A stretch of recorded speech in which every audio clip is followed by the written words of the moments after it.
تو اللہ کے نبی نے فرمایا نعم اللہ سماک، ہاں اللہ نے تیرا نام لیا اور سورت بھی متعین فرمائی کہ سورہ بینہ سناؤ اپنے ابی کو. اور پھر جناب رسول اللہ صلی اللہ علیہ وسلم نے سورہ بینہ سنائی حضرت ابی رضی اللہ تعالیٰ عنہ. اس میں بڑی حکمتیں ہیں، بہت ساری باتیں ہیں کہ سورہ بینہ کی تخصیص کیوں فرمائی. حضرت ابی ہی کو سنانے کو یہ ایک لمبی چوڑی بحث ہے. یا آپ کے وہاں بخاری شریف کا سبق ہوتا ہے، وہاں جا کر بیٹھنا تو اس کی وضاحت کھلے گی کہ اسی سورت کا نام کیوں لیا اور پھر حضرت ابی ہی کو خطاب کر کے کیوں فرمایا. بہرحال یہ اس سورت کی خصوصیت ہے. پورا قرآن جو ہے میرے بھائیوں تین چیزوں کو بہت ہی وضاحت کے ساتھ بیان کرتا ہے. پورا قرآن تین مضمون بہت زیادہ. اللہ کی توحید، جگہ جگہ اللہ کی توحید، بلکہ مکی زندگی میں اترنے والی تمام صورتوں کو دیکھو گے تو اللہ ہی کی توحید ہے. نمبر 2 نبی کریم صلی اللہ علیہ وسلم کی رسالت، جگہ جگہ حضور پاک صلی اللہ علیہ وسلم کی رسالت. اور نمبر 3 مرنے کے بعد دوبارہ زندہ ہونا. جگہ جگہ قرآن کریم میں اللہ تعالیٰ نے اس مضمون کو بیان کیا کہ مرنے کے بعد دوبارہ تمہیں زندہ ہونا ہے.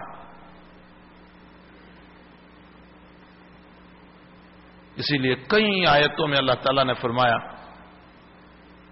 کہ یہ مشرکین یوں کہتے ہیں اذا کننا ترابا، ہم مٹی ہو جائیں گے، عظاما نخرا، اور ہماری ہڈیاں کھوکھلی ہو جائے گی. قبر میں جانے کے بعد یہی تو ہوگا، ہم مٹی ہو جائیں گے، ہماری ہڈیاں کھوکھلی ہو جائے گی.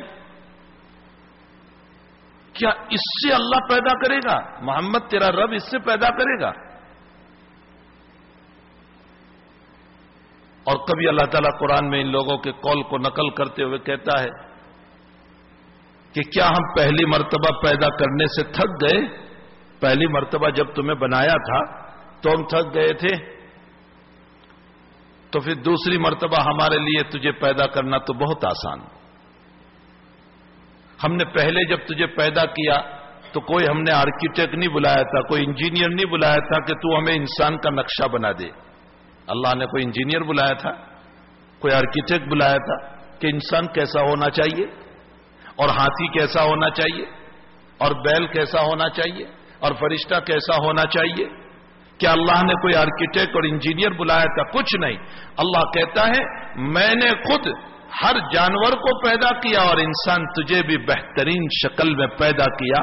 تو ایک مرتبہ تو نہیں تھا اور تجھے وجود میں لے آیا پانی کے قطرے سے، اور اس پانی پر میں نے نقش و نگار کیا. جو گندا پانی تھا، جو چکنا پانی تھا، جو انسان اس کی طرف رغبت نہیں کرتا تھا، ایسے چکنے اور گندے پانی کے اوپر میں نے نقش و نگار کر کے تیرا خوبصورت چہرہ بنا کر اور مزین تجھے کر کے، اور تیرے کان اور آنکھ اور ناک اور سب کچھ بہترین انداز میں پیدا کر کے میں تجھ کو دنیا میں لے آیا. وہ مشکل نہیں تھا. تو اب تو بن چکا ہے، مٹی میں جائے گا، پھر تجھے دوبارہ لانا تو میرے لیے بہت آسان ہے. دوبارہ زندہ کرنا میرے لیے بہت آسان. اسی لیے جناب رسول اللہ صلی اللہ علیہ وسلم نے فرمایا کہ میں اللہ تعالیٰ جو قیامت میں لائیں گے تو کس شکل میں؟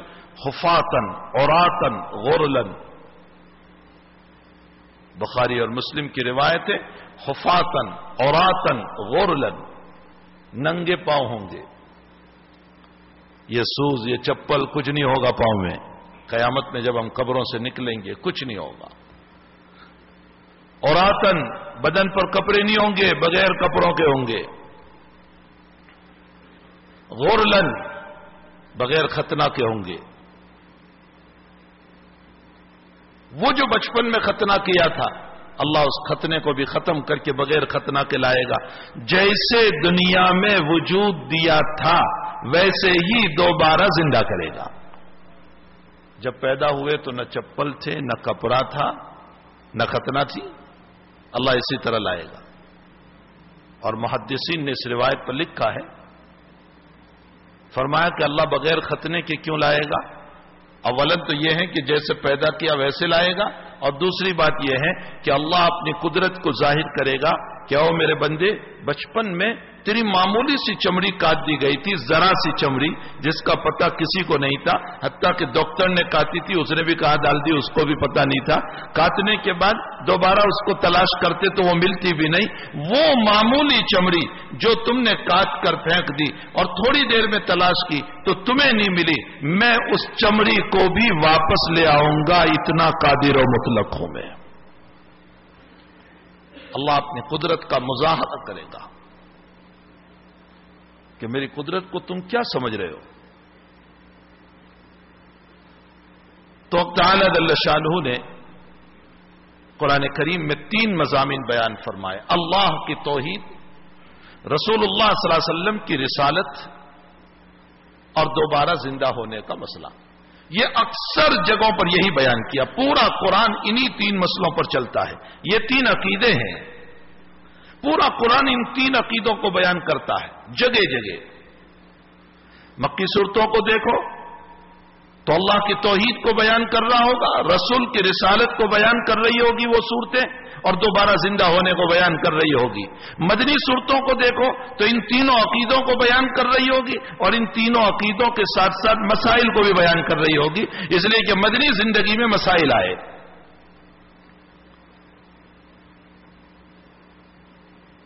یہ سورت جو ہے سورہ بینہ، اس سورت میں حق تعالی جل شانہ و عما نوالہ نے خاص طور پر نبی علیہ الصلوۃ والسلام کی رسالت کو ثابت فرمایا، رسولوں کی رسالت اور حضور پاک صلی اللہ علیہ وسلم کی رسالت کو اس سورت میں ثابت فرمایا۔ جس وقت اللہ کے حبیب نے دنیا میں قدم رکھا تو جہالت کا اندھیرا تھا، اور ایک بات یاد رکھو کہ اللہ تعالیٰ اپنے بندوں کو کبھی اندھیرے میں رکھنا نہیں چاہتا، یہ بات نوٹ کر لو۔ اللہ کبھی بھی اپنے بندوں کو اندھیرے میں رکھنا نہیں چاہتا۔ جتنی قوموں کو اللہ نے دنیا میں بھیجا یہ اللہ کا کنبہ ہے، اللہ کا خلق ہے، اللہ کا عیال ہے، اللہ کی فیملی ہے۔ خود اللہ نے حدیث قدسی میں کہا الخلق عیال اللہ، یہ خلق اور مخلوق میری فیملی ہے، میرا کنبہ ہے۔ اور کون دنیا کا انسان ہوگا جو اپنے کنبہ اور فیملی کو اندھیرے میں رکھے، جہالت میں رکھے، گمراہی میں رکھے، بربادیوں میں رکھے؟ دنیا کا کوئی بڑا جب یہ پسند نہیں کرتا تو اللہ بھی اپنی مخلوق کو اندھیرے میں رکھنا پسند نہیں کرتا۔ اس لیے ہر دور میں انسان آتے گئے تو اللہ تعالیٰ ان کے لیے نبی بھی بھیجتا رہا، ان کے لیے رسول بھی بھیجتا رہا، ان کے لیے کتابیں بھی بھیجتا رہا۔ ان رسولوں نے آ کر امت کو اندھیرے سے نکالا، ان نبیوں نے آ کر امت کو اندھیروں سے نکالا، ان کتابوں نے آ کر امت کو گھٹاتوپ اندھیریوں سے نکالا تاکہ یہ امت اندھیروں میں نہیں رہے۔ حضور پاک صلی اللہ علیہ وسلم کی جب آمد ہوئی تو اس سے پہلے دنیا میں جو اندھیرا تھا، تاریخ پڑھو، تاریخ دور جاہلیت کی تاریخ پڑھو۔ کبھی لڑکیوں کو زندہ دفن کرنا، کبھی عورت کو شوہر کے ساتھ زندہ جلا دینا، کبھی عورت کو گروی رکھ دینا، کبھی بچوں کو مار دینا، سود کے نظام پر لوگوں کو قتل کر دینا، اور معمولی جھگڑوں پر برسوں تک لڑائی۔ اللہ کے نبی مدینے شریف جب تشریف لائے تو یہ جن کو انصار کہا گیا، انصار یہ 2 قبیلے تھے، اوس خزرج۔ آپ تعجب کرو گے اللہ کے نبی کے آنے سے پہلے یہ 120 سال سے لڑتے چلے آ رہے تھے، 120 سال سے۔ اور لڑائی کس پر تھی؟ صرف ذرا سی بات پر کہ لائن میں پانی پلانے کے لیے اونٹنیوں کو کھڑا رکھا تھا، پچھلے نے اپنی اونٹنی کو پہلے پانی پلا دیا اور اگلے کا نمبر تھا اس کو پیچھے کر دیا، یہ پانی پلانے کے اوپر 120 سال تک لڑتے رہے۔ جہالت کی حد تھی۔ اللہ کے نبی آئے اور ان دونوں میں بھائی بھائی بنائے اور ان کو انصار لقب ملا۔ تو وہ اندھیرا جو چھایا ہوا تھا یہ تو اس جگہ کا اندھیرا تھا جہاں نبی تشریف لائے، جس کو مکہ کہا جاتا ہے، جس کو مدینہ کہا جاتا ہے، جہاں بتوں کی بچھار تھی۔ خود اتنا کعبہ جس کے اندر 307 بت رکھے ہوئے تھے. صفا پر ایک بت، مروہ پر ایک بت. صفا پر چڑھتے تھے تو اس کو سجدہ کرتے تھے، مروہ پر چڑھتے تھے اس کو سجدہ کرتے تھے. صفا پر جو بت تھا اس کو اصاف کہا جاتا تھا، مروہ پر جو بت تھا اس کو نائلہ کہا جاتا تھا. یہ نام تھے سب بتوں کے، کہیں لات نامی، کہیں عزا نامی، کہیں منات نامی. دنیا بھر کے انہوں نے اپنے معبود بنا رکھے تھے. اور جہالت کا عالم خود صحابی بیان کرتے ہیں، بخاری شریف میں ہے، فرمایا مغیرہ بن شعبہ رضی اللہ تعالیٰ عنہ نے کہ ہماری جہالت کا حال یہ تھا کہ ہم جب سفر میں نکلتے تھے تو ایک پتھر کا معبود لے لیا کرتے تھے، اور جب چلتے تھے اور اگر یہ معبود جو ہمارے پاس ہے اس سے اچھا پتھر مل گیا تو اس پتھر کے معبود کو پھینک دیتے تھے اور دوسرا لے لیتے تھے اور اس کو پرستش کرتے رہتے تھے، یہاں تک کہ کسی جگہ پہنچے اور کوئی پتھر ہمیں عبادت کے لیے نہ ملا تو ہم مٹی کا گھارا جمع کرتے اور جمع کر کے اونٹنی کا دودھ نکالتے اور اس کا گھارا بنا کر اس کی تصویر بنا کر کے ہم اسی کو سجدہ کرنے لگ جاتے تھے. اللہ کا احسان ہوا کہ نبی کریم صلی اللہ علیہ وسلم ہم میں تشریف لائے اور دنیا کی غلامی سے ایک اللہ کی غلامی میں داخل کیا. یہ مغیرہ کی تقریر ہے جو آپ نے فرمائی. یہ تو دنیا کی غلامی تھی، اس کو معبود، اس کو معبود، اس کو معبود. اور دنیا کا دستور یہ ہے کہ جتنے معبود بناتے ہیں تو ہر وقت ڈر رہتا ہے کہ اس کے پاس جاؤں گا تو یہ ناراض ہو جائے گا اور اس کے پاس جاؤں گا تو یہ ناراض ہو جائے گا. ہر وقت معبودوں کی ناراضگی کی فکر تھی، اور جب ایک اللہ کے بن گئے تو کسی معبود کی ناراضگی کی فکر نہیں. دنیا میں ایسا ہوتا ہے نا، ایک آدمی کو دو آدمیوں سے دوستی ہے لیکن ان دونوں کی بنتی نہیں. یہ کہتا ہے اسے دوستی مت رکھ، یہ کہتا ہے اس کو دوستی مت رکھ، اور مجھے دونوں سے کام ہے تو میں اس کو ملتا ہوں تو اس کو پتہ نہیں چلنے دیتا، اس کو ملتا ہوں تو اس کو پتہ نہیں چلنے دیتا، کہیں یہ ناراض نہ ہو جائے. کیوں؟ میری غرض وابستہ ہے.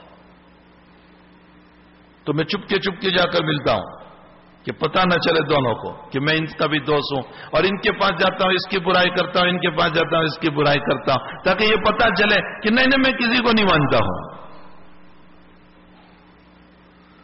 یہ دور جاہلیت کی ضلالت اور گمراہیاں اللہ اپنے بندوں کو اس اندھیرے میں کیسے رہنے دیتا؟ یہ ہو نہیں سکتا کہ اللہ اندھیرے میں اپنے بندوں کو رکھے. تعالی جل شانہ و من والہ نے ایک آخری پیغمبر جناب محمد رسول اللہ صلی اللہ علیہ وسلم کو مبعوث فرمایا، جو آخری پیغمبر ہے، جو رسالت کی آخری کڑی ہے، جو نبوت کی آخری کڑی ہے. اور اللہ کے نبی خود فرما رہے ہیں کہ ایک مکان ہو اور اس مکان کو مکمل کر دیا اور ایک اینٹ کے رکھنے کی جگہ باقی رکھی ہو اور اس ایک اینٹ کو رکھ دو تو مکان پورا ہو گیا، اب دوسری اینٹ کی ضرورت نہیں. نبی اس مثال کو دے کر کے یہ بتانا چاہتے ہیں کہ نبوت اور رسالت کے نبیوں کے ذریعے سے اللہ نے اسلام کے مکان کو بنایا تھا. اس میں ایک اینٹ کی جگہ باقی تھی، ایک اینٹ کی، وہ ایک اینٹ میں ہوں، اور جب میں رکھ دیا گیا تو اب مکان میں کوئی اینٹ رکھنے کی جگہ نہیں رہی، کوئی اینٹ کوئی پتھر رکھنے کی جگہ نہیں رہی. میرے ذریعے سے نبوت اور رسالت کے مکان کو پورا کر دیا، اس لیے اب میرے بعد کوئی نبی نہیں آ سکتا. آپ نے ختم نبوت کے مسئلے کو بیان فرمایا، آپ خاتم النبیین ہیں. آپ کے بعد کوئی نبی نہیں، نبی کا سایہ بھی نہیں، نبی کا عکس بھی نہیں، رسول کا عکس بھی نہیں، نبی کا ظل سایہ بھی کوئی نبی ہو ہی نہیں سکتا. ہمارا عقیدہ ہے آپ آخری نبی ہے. ما کان محمد ابا احد من رجالکم ولکن رسول اللہ وخاتم النبیین اليوم اکملت لکم دینکم واتممت علیکم نعمتی ورضیت لکم الاسلام دینا. میں نے دین کو مکمل اور کامل کر دیا. بھائی پیچھے نبی کی ضرورت تب پڑتی جب دین کامل نہ ہوتا، جب دین کامل ہو گیا تو اب نبی کی ضرورت نہیں، اب کوئی رسول کی ضرورت نہیں. قیامت تک اسی نبی کی رسالت اور اسی رسول کی رسالت اور اسی نبی کی نبوت اور اسی نبی کا قرآن اور اسی نبی کی حدیثیں یہ قیامت تک چلے گی. بات اس کی معتبر ہوگی جو قرآن اور حدیث سے کہے گا، اور اس کی بات کو ٹھکرا دیا جائے گا جو قرآن اور حدیث سے ہٹ کر بات کر رہا ہے، چاہے وہ اپنی جگہ ولایت کے دنگے ہانکتا ہو. پہلے زمانے میں مکان کا افتتاح کیسے ہوتا تھا معلوم؟ اب تو مکان کا افتتاح ایسے ہوتا ہے کہ مکان پورا ہو گیا، مکمل مکان ہو گیا، فرش بھی لگ گیا، سب کچھ ہو گیا، کلر بھی ہو گیا، تو اب مولوی صاحب کو کہتے ہیں کہ ہمارا مکان مکمل ہو گیا، آپ آ کر کے دعا فرما دیجئے، افتتاح کرا دیجئے، تو اب دعا ہوا ہو جاتی ہے۔ یہ آج کل مکان کا افتتاح ہے۔ پہلے زمانے میں مکان کا افتتاح کیسے ہوتا تھا؟ مکان پورا بنا لیتے تھے، ایک اینٹ کی جگہ رہنے دیتے تھے، اور کسی کو بلایا جاتا تھا کہ آپ ہمارے مکان کا افتتاح کیجئے، تو وہ جہاں پتھر رکھنا ہوتا تھا، جس جگہ اس کو کہا جاتا تھا، وہ اینٹ اٹھا کر کے وہ بزرگ، وہ اللہ والا، وہ اینٹ اٹھا کر، وہ پتھر اٹھا کر اس خالی جگہ پر رکھتا تھا، اور جب اس کو رکھ دیا تو مکان مکمل ہو گیا۔ اللہ کے نبی نے اس پرانی افتتاح کی شکل کو سامنے رکھ کر جناب رسول اللہ صلی اللہ علیہ وسلم نے یہ مثال دی کہ اللہ نے نبی اور رسولوں کے ذریعے سے اسلام کے مکان کو تعمیر کیا، اور اس میں ایک اینٹ اور ایک پتھر کی جگہ باقی تھی، وہ ایک اینٹ اور ایک پتھر میں ہوں، میرے ذریعے سے نبوت اور رسالت کا مکان پورا ہو گیا۔ اور جب مکان پورا ہو گیا، اس کے بعد اگر تم یہاں کوئی اینٹ رکھ دو، وہاں کوئی پتھر رکھ دو، تو مکان بھدی معلوم ہوتا ہے۔ حضور کے بعد اگر کوئی نبوت کا دعویٰ کرے تو مکان بھدی معلوم ہوگا، نبوت اور رسالت کے مکان کو اللہ بھدی نہیں بننے دے گا۔ تو بہرحال اللہ کے حبیب پاک صلی اللہ علیہ وسلم اس غطا توپ اندھیرے میں تشریف لائے۔ اس سورت کے اندر آپ کی رسالت کو بیان کیا گیا۔ لم یکن الذین کفروا من اہل الکتاب والمشرکین منفکین حتی تأتیہم البینہ۔ اہل کتاب اور مشرکین، اہل کتاب اور مشرکین۔ اہل کتاب کس کو کہتے ہیں؟ اہل کتاب کہتے ہیں یہود اور نصارہ کو، یہ اہل کتاب ہے۔ ان کو اہل کتاب کیوں کہا گیا؟ اس لیے کہ اللہ نے ان کے اوپر کتاب اتاری تھی۔ یہود پر کتاب اتری تورات، اور تورات سے پہلے کچھ صحیفے اترے تھے، قرآن کریم میں اس کا بھی ذکر ہے، صحف موسیٰ، صحف ابراہیم و موسیٰ، تو کچھ صحیفے اترے تھے۔ بہرحال اللہ تعالیٰ نے بنی اسرائیل پر اپنی کتاب تورات اتاری، ان میں نبی بھیجے، اور روایتوں میں ہے کہ قریباً 4000 انبیاء کرام علیہم الصلاۃ والتسلیم صرف بنی اسرائیل میں تشریف لائے، بہت سارے انبیاء ان میں آئے، اور ان کی کڑی یہ ہے کہ ابراہیم علیہ الصلاۃ والسلام جو نبیوں کے دادا ہیں، اور ابراہیم علیہ السلام کو اللہ نے 2 بیٹے دیے، ایک کا نام اسحاق اور ایک کا نام اسماعیل۔ اسحاق علیہ الصلاۃ والسلام سے پیدا ہوئے یعقوب علیہ الصلاۃ والسلام، یعقوب علیہ الصلاۃ والسلام سے پیدا ہوئے 12 بیٹے، ان 12 بیٹوں کے اندر ایک کو اللہ نے نبی بنایا، یوسف علیہ الصلاۃ والسلام۔ پھر ادھر ابراہیم علیہ السلام کے بیٹے بھتیجے ہیں لوط، اللہ نے لوط علیہ السلام کو بھی نبوت عطا فرمائی، وہ ابراہیم پر ایمان لائے تھے اور اللہ نے ان کو نبوت عطا فرمائی۔ اور عراق میں ایک جگہ تھی صدوم جگہ پر ان کو نبی بنا کر کے بھیجا تھا کہ جاؤ تم خاص طور پر اس قوم کی اصلاح کرو، اور لوط علیہ السلام وہاں گئے اور ان کی اصلاح کی، لیکن ان کی اصلاح نہ ہو سکی، اور انہوں نے عورتوں کو چھوڑ کر مردوں سے شہوت رانی کی۔ نتیجہ یہ ہوا کہ جبریل کے ذریعے سے اللہ تعالیٰ نے ان کو اٹھا کر کے تباہ و برباد کر دیا۔ وَأَمْطَرْنَا عَلَيْهِمْ مَطَرًا فَسَاءَ مَطَرُ الْمُنذَرِينَ۔ اور پھر یہ نبوت کا سلسلہ جب آگے چلا تو پھر موسیٰ علیہ الصلوۃ والسلام تشریف لائے، جو موسیٰ ابن عمران ہے، اور اللہ تعالیٰ نے موسیٰ علیہ الصلوۃ والسلام جب دنیا میں مبعوث ہوئے تو آپ کی پیدائش بنی اسرائیل قوم میں ہوئی۔ بنی اسرائیل نام تھا یعقوب علیہ السلام کا، یعقوب علیہ السلام کا دوسرا نام اسرائیل تھا، اور یعقوب علیہ الصلوۃ والسلام کی اولاد کو